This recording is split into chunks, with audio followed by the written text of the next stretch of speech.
Chapter 27, Mishnah 7. Cloth cannot receive tumas midras unless it measures at least 3 by 3 tefachim. This Mishnah deals with cases where a cloth of that size did not, in fact, receive tumas midras, for example, a zav sat on it, and then became smaller than 3 by 3 tefachim, at which point it lost its tumas midras. According to the laws of tumas midras, when a zav, or someone like a zav, puts his weight on an object intended for that purpose, such as a chair, the object does not receive a lower level of tumah than the zav. Rather, it becomes an avatuma, like the zav himself. As an avatuma, if it touched a person or a kli, the person or kli becomes the rishon latuma.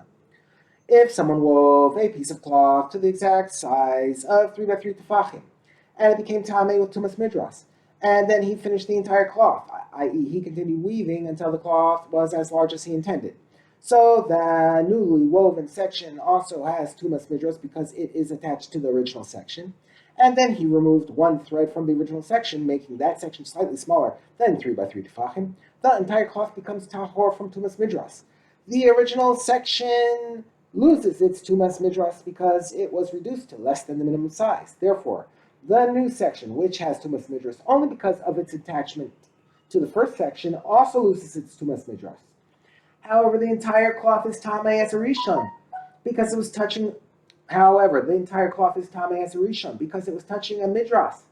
That is, since the two sections touched each other, when the original section still had tumas midras, avatuma, the new section became a rishon at that time. Furthermore, since the new section became a rishon through having touched the midras, as opposed to having been attached to the midras, this tuma does not depend on the current status of the original section. Therefore, even after the original section loses its tumas midras, the new section remains a rishon. The tuma is then transmitted in the opposite direction. Since the new section is a rishon, and the original section is attached to it, the original section also becomes a rishon. In the previous case, after the original section became tamei, the cloth was completed and then the thread was removed. In the next case, the sequence is different. After the original section became tamei, the thread was removed and then the cloth was completed.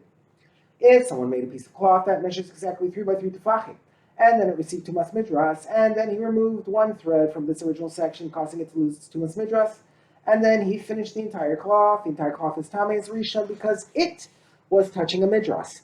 Something that has tumas midras also touched a midras because it touched itself, i.e. its parts touched each other.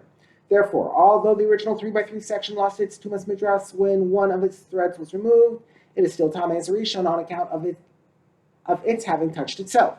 And since this original section is a rishon, the new section, which is attached to it, is also a rishon.